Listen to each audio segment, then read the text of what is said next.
Waalaikumsalam, Bu Erni. Kak Caca, gimana kabarnya hari ini? Alhamdulillah, Bu Erni, saya dalam keadaan baik-baik saja. Bu Erni, bagaimana dengan Bu Erni sendiri? Alhamdulillah, sehat Kak Caca dan bahagia selalu. Bahagia itu penting Kak Caca. Wah, Dalam bentuk apapun kita harus bahagia. betul sekali. Kalau nggak bahagia, semua makanan yang kita makan nggak Ini enak. terasa campak. Iya, betul. Iya, ini Mbak Caca. Iya. Kemarin kita kan sempat curhat sharing, tapi kemarin belum sempat mempunyai waktu luang seperti itu ya. Karena bentuk waktu kita yang jarang ketemu dan seperti itu. Sekarang Pak Jajang mau bercerita, ya sharing tentang permasalahan yang dihadapi oleh Pak Jajang seperti itu. Kira-kira Pak Jajang bisa menceritakan apa permasalahannya Pak Jajang? Oke, berarti kemarin saya sempat cerita bahwa saya di sini punya permasalahan terkait dengan pembelajaran saya di kelas. Tentunya ada siswa-siswa yang kemampuannya kurang, juga siswa itu yang kurang motivasi ketika belajar, dan ada juga siswa yang sering mengganggu tentunya. Jadi dan sesuatu yang sudah diatur gitu. Jadi sering tentunya dia mengganggu temennya, tapi dia sebenarnya bisa mengerjakan, tapi karena mungkin dia merasa sudah bisa, makanya dia sering mengganggu temennya. Jadi temennya merasa terganggu gitu. Oh, jadi Pak Jajang punya permasalahan tentang di kelas. Iya. Kemudian ada permasalahan bagaimana cara mengkondisikan anak-anak supaya tidak ada yang mengganggu satu sama lain seperti itu ya Pak Iya, Jajang ya. betul sekali, Pak. Baiklah Pak Jajang, kita akan segera memulai coaching ini. Mungkin dengan kegiatan coaching ini tujuan yang ingin dicapai oleh Pak Jajang itu seperti apa? Tujuan dari kegiatan coaching ini yang pertama ya inginnya saya itu mempunyai atau menemukan cara-cara yang lebih efektif ya ketika saya mengajar, meningkatkan keterlibatan siswa juga di kelas. Kemudian ada siswa yang kurang semangat itu saya inginnya mereka itu termotivasi gitu agar tetap fokus, tetap belajar dengan tenang juga di kelas. Jadi mereka di kelas juga mendapatkan pelajaran dengan baik. Jadi itu sih fokus saya untuk kegiatan coaching ini. Oh, tujuan Pak Jajang sangat baik sekali Pak Jajang ya. Iya. Apakah nantinya ada program khusus yang ingin Pak Jajang ingin Pak Jajang lihat dalam perilaku atau hasil belajar siswa tersebut Pak Jajang? Ada sih Bu Eri ya. Saya sih ingin melihat peningkatan partisipasi siswa, terutama siswa ada yang sifatnya pasif. Itu saya ingin mereka itu aktif ketika belajar, dan yang lebih penting tidak mengganggu temannya. Jadi kadang temannya itu merasa terganggu jika ada temannya itu yang tidak bisa diam. Bagi siswa-siswa sekarang itu bilangnya bukan nakal ya, tapi aktif gitu, kadang hyperaktif. Jadi mereka itu kurang antusias gitu untuk mengikuti pembelajaran di kelas. Jadi itu saya ingin mereka semua itu menunjukkan kemajuan dalam hal perilaku, juga dalam hal peningkatan hasil belajar juga. Kita mengikuti atau mengerjakan tugas-tugas yang saya berikan itu dengan lebih serius dan lebih maksimal. Terus bagaimana Pak Jajang caranya mengukur keberhasilannya dari apa yang akan dilakukan oleh Pak Jajang? Ya, kalau mengukurnya sih saya mungkin bisa melihat ya, saya melihat partisipasi siswa di kelas, kemudian keaktifan ketika mengerjakan tugas juga, apakah tugas itu dikerjakan atau belum. Nah, yang penting anak-anak itu mengerjakan dulu lah, entah itu hasilnya maksimal atau belum, yang penting anak-anak sudah aktif dalam mengerjakan tugas. Dan juga ada yang bagi siswa yang sudah lancar dalam belajarnya, saya ingin hasil belajarnya juga meningkat lagi. Jadi kemudian itu melihat perubahan dalam sikap juga, sikapnya apakah mudah aktif atau masih mengganggu teman-temannya yang istilahnya dia suka ganggu temannya, tidak mengganggu lagi dan sebagainya. Mungkin itu mengukur keberhasilan dari kucing ini. Kira-kira menurut Pak Jajang, penyebab utama dari siswa yang tadi itu sering ganggu temannya, kemudian kurang semangat, kemudian kurang aktif dalam belajar, kira-kira penyebab utamanya itu apa? Ada beberapa hal yang pernah saya tanyakan ke anak-anak itu. Yang pertama, anak-anak itu merasa tidak tertarik dengan materi yang sedang ada dikerjakan. Mungkin materinya terlalu biasa aja, mungkin, atau juga kurang menantang istilahnya bagi anak-anak yang sudah bisa. Dan juga yang kedua, ada siswa yang merasa cepat bosan. Jadi mereka itu merasakan kebosanan di kelas, sulit. Juga ada juga mereka itu mengalami kesulitan ketika belajar karena ada beberapa siswa yang kemampuannya itu masih di bawah rata-rata. Ya, itu jadinya mereka sulit apa istilahnya ya untuk menerima pembelajaran yang saya berikan. Terus juga yang terakhir saya juga pernah bertanya ada permasalahan keluarga di rumahnya. Jadi ada beberapa siswa itu yang belajarnya di rumah itu tidak dipantau oleh orang tuanya karena orang tuanya itu ada yang mohon maaf yang bercerai dan juga ada yang orang tuanya itu banyak bekerja di luar rumah seharian. Jadi mereka tidak ada yang memantau belajarnya. Itu sih beberapa penyebabnya. Oh, itu bagus sekali Pak Jajang.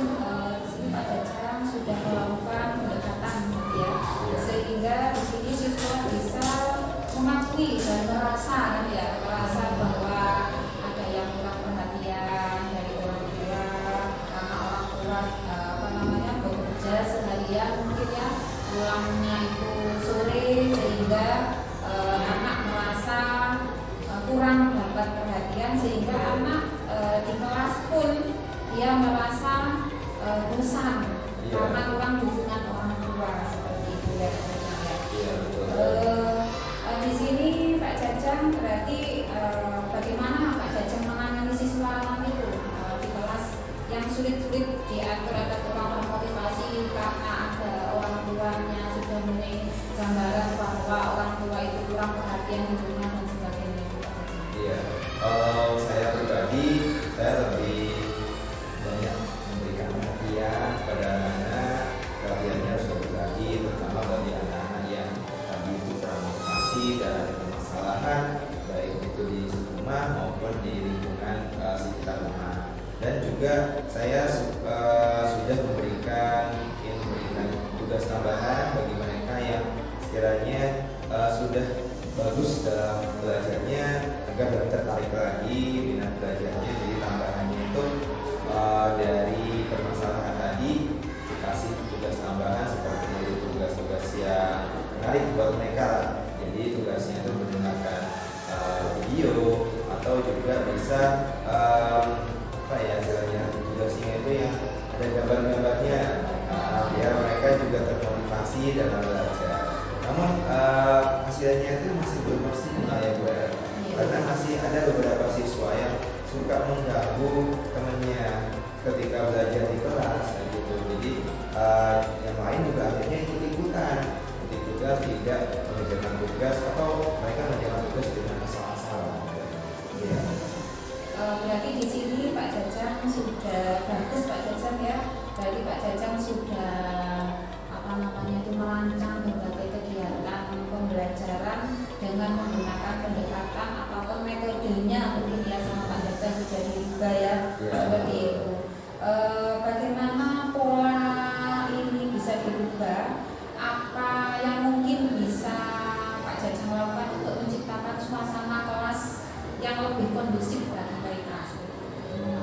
Iya, ada sih beberapa cara, tapi kadang sulit juga ya mengatur anak-anak ini ketika belajar, karena ya sekali lagi untuk pembelajaran ini untuk menjadikan suatu situasi yang kondusif atau yang tidak menonton itu cenderung sulit ya. Karena satu yaitu tadi tugasnya kurang santai.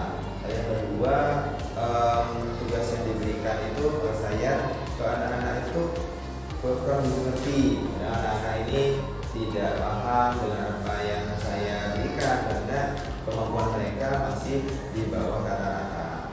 Terus juga mereka lebih mudah terganggu dengan keramaian. Jadi saya inginnya itu ketika belajar itu tidak ada yang ganggu. Karena kan kita di sini di sekolah pasti aja ada yang keluar masuk di kelas dan sebagainya. Ada yang kamar mandi ketika pas pelajaran, itu yang membuat anak-anak itu sulit konsentrasi ya berarti. Iya. Berarti langkah pertama apa yang menurut Pak Jajang bisa diambil untuk meningkatkan keterlibatan dan semangat belajar siswa? Ya, langkah pertama mungkin saya akan lebih banyak menggunakan variasi metode pembelajaran ya, seperti menggunakan yang terbaru itu berbasis proyek atau proyek learning ya, yang pastinya akan banyak melibatkan kegiatan siswa dalam berkelompok. Jadi kalau berkelompok, jadi anak-anak sudah bisa membagi tugasnya juga dalam berkelompok.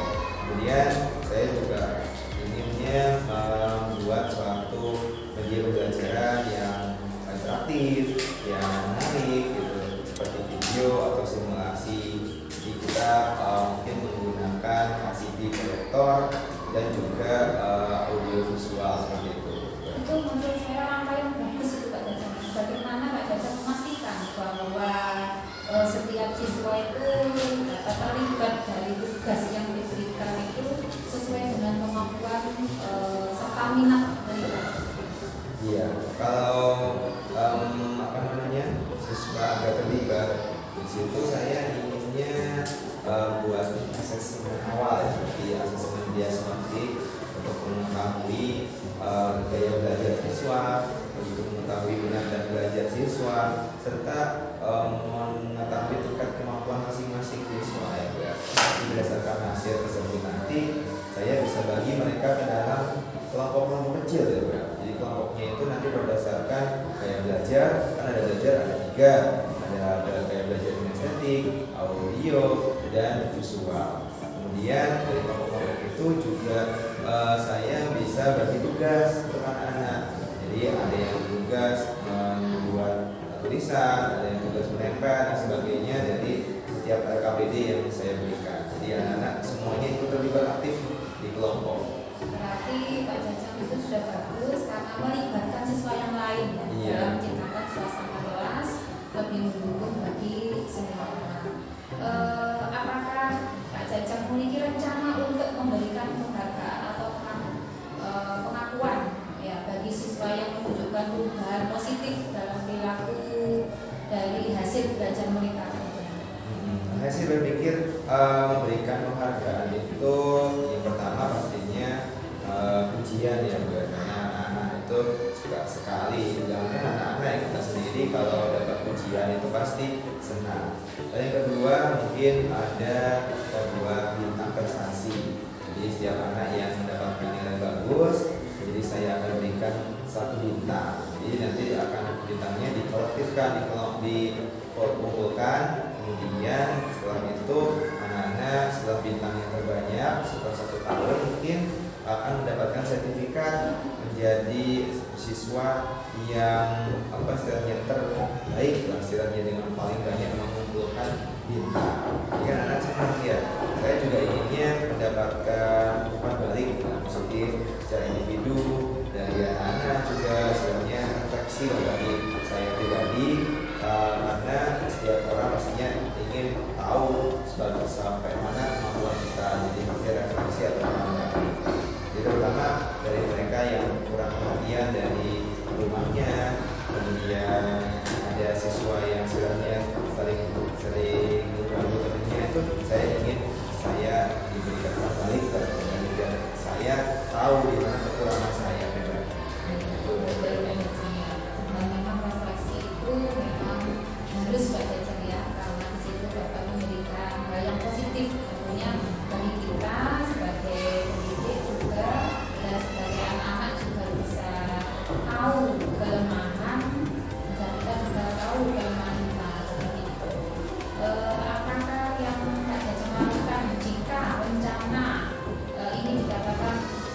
tidak berjalan sesuai dengan harapan. Ya pengennya sih rencana ini kan ini berencana, Iya. pengennya rencana ini pastinya harus Pastinya berhasil, harus berhasil. pasti berhasil. Tapi di tengah jalan pasti aja Pasti ada. ada kegagalan, ya pasti ada hambatan. Ya nggak mungkin kita selalu berhasil sesuai harapan, pastinya ada sesuatu ganjalan lah istilahnya ketika kita berjalan. Nah, tapi jika ini rencana tidak berhasil, pastinya saya sudah menyiapkan plan B.